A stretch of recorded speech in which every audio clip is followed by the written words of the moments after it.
Like करें, उसके बाद सब्सक्राइब करें और बेल आइकन को दबाएं ताकि हमारे वीडियोस आप तक सबसे पहले पहुंचे। जो अल्लाह की खुफिया तदबीर से नहीं डरते, अल्लाह से जो खौफ नहीं करते, जो बड़ी बातें करते हैं दौलत की बुनियाद पे, हुस्न की बुनियाद पे बड़ी बातें करते हैं, इल्म की बुनियाद पे बड़ी बातें करते हैं। देखो सिर्फ इबरत के लिए कह रहा हूँ और इसी पे बात खत्म करता हूँ। एक दिन हजरत यूसुफ अलैहिस्सलाम ने आईना देखा। इमाम गजाली रहमतुल्लाह अलैह ने इसको लिखा है। नबी मासूम होते हैं, नबी कभी गुनाह नहीं करते। एक दिन आईना देखा। मेरे भाई लोग भी बहुत आईना देखते हैं ना, वो यूं यूं करते हैं आईने के अंदर। हंसने की बात नहीं है, हंसने की बात नहीं है। बहुत हमारा जिस्म बहुत मजबूत है, बाजू बड़े मजबूत है, तकब्बुर करते हैं। और ये इतने इतने वो आस्तीन के कपड़े पहनकर रात के वक्त जब सब सो जाते हैं तो बेवकूफों की तरह वो जमीन पे चलते रहते हैं। वही क्या कर रहा है, वो बनियान पहन के क्यों निकला है? बोले वो अपनी बॉडी बता रहा है। हंसने की बात, अफसोस की बात। अगर अल्लाह राजी हो गया, अल्लाह राजी हो गया तो तब तो तेरी ये बॉडी सलामत है, वरना फिर इसको तो कब्र के कीड़ों ने खाना है। इसको कब्र। एक मर्तबा हज़रत जुनैद बगदादी के करीब से कोई कुत्ते लेकर के निकला। तवज्जो फरमाएं, हज़रत जुनैद बगदादी के करीब से कोई कुत्ते लेकर के निकला तो कहने लगा, जुनैद औलिया अल्लाह का मजाक उड़ाने वाला था। कहने लगा, जुनैद मेरे कुत्ते अच्छे हैं या तू अच्छा है? मेरे कुत्ते अच्छे हैं या तू अच्छा है? जुनैद बगदादी ने बुरा नहीं माना। कहने लगे, अगर ईमान पर चला गया और मेरा रब राजी है तो फिर मैं अच्छा हूं, वरना तेरे कुत्ते ही अच्छे हैं। ये हमारे बुजुर्गों की सोच फिक्र थी। बात कहने लगा था कि एक दिन हजरत यूसुफ सिद्दीक यूसुफ अलैहिस्सलाम ने आईना देखा। आईना देखते हुए चूंकि थे बड़े खूबसूरत, बहुत खूबसूरत, बड़े हसीन और जमील थे। उनका हुस्न तो मैं बयान कर चुका हूं आपके सामने। इतने हसीन थे कि खाना खाते थे तो लुकमा हलक के नीचे उतरता हुआ नजर आता। अब तो हसीने आजम भी ऐसी कोई नजर नहीं आती दुनिया में जिनको हसीने आजम का अवार्ड दिया जाता है। बात खत्म होती है। हज़रत यूसुफ अलैहिस्सलाम ने आईना देखा और आईना देख करके दिल में बस इतना सा ख्याल आ गया कि अगर मुझे बेचा जाए, अगर मुझे बेचा जाए तो पूरी कायनात की दौलत भी मेरे हुस्न का बदल नहीं हो सकती। अगर मुझे बेचा जाए, अगर मुझे बेचा जाए तो पूरी कायनात, या अगर मैं बिक जाऊं, अगर मैं बिक जाऊं तो पूरी कायनात की दौलत भी उसका बदल नहीं हो सकती। फिर क्या था? अल्लाह की मर्जी के बगैर होता क्या? अल्लाह का नबी मासूम है, लेकिन अल्लाह के नेक बंदों को का इम्तिहान लेकर अल्लाह जो दूसरे बंदे हैं ना उनको पैगाम देना चाहता है।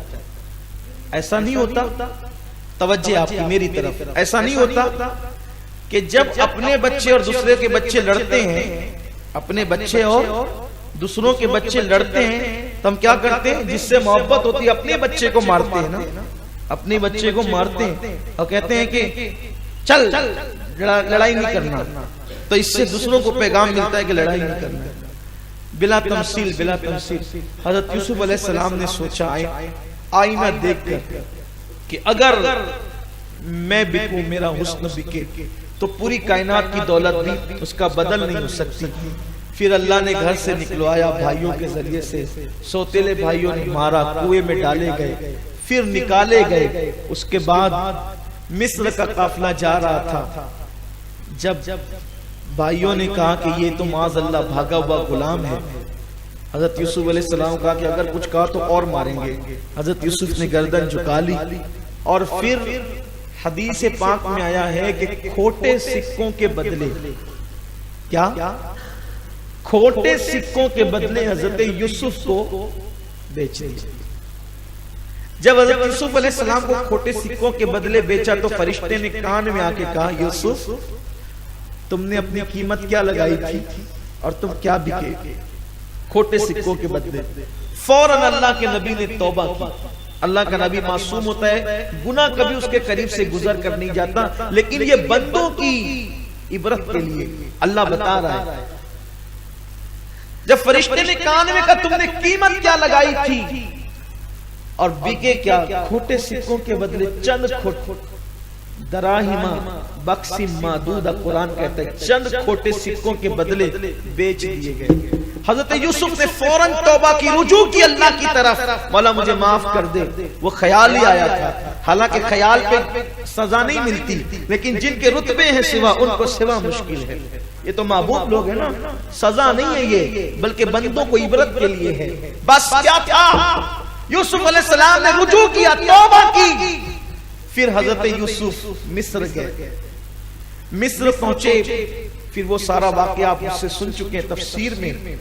نہلائے گئے، کانوں میں موتیاں ڈالی گئی، سچے موتی، سونے کی جوتیاں پہنائی گئی، سونے کا تاج سر پہ رکھا گیا، سونے کے کنگن پہنائے گئے۔ شریعت محمدی میں حرام، اور شریعت میں حکم الگ تھا۔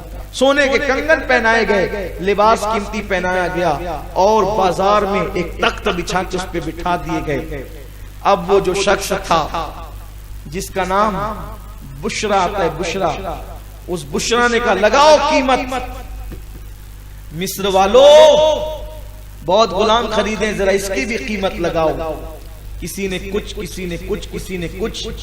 مصر کا بادشاہ آیا تو اس نے اپنی بیوی کے کہنے پر کہا مصر کا سارا خزانہ دیتے ہیں اور یوسف کو لیتے ہیں۔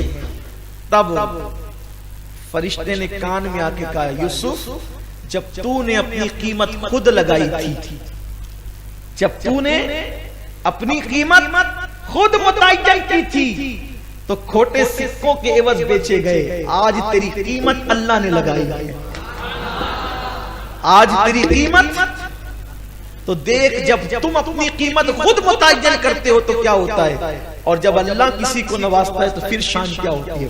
حالانکہ یہ بھی ہوا، ساری قیمت لگا کر، سارا خزانہ خالی کر کے، پھر بھی کہا، ہاں یہ بات بھی خاص یاد رکھنا، خرید نہ سکا یوسف کو، سارا خزانہ دے دیا، پھر بھی بشرا راضی نہیں ہوا تو کیا کہا، بشرا یہ خزانہ لے لے اور یہ غلام یوں ہی دے دے۔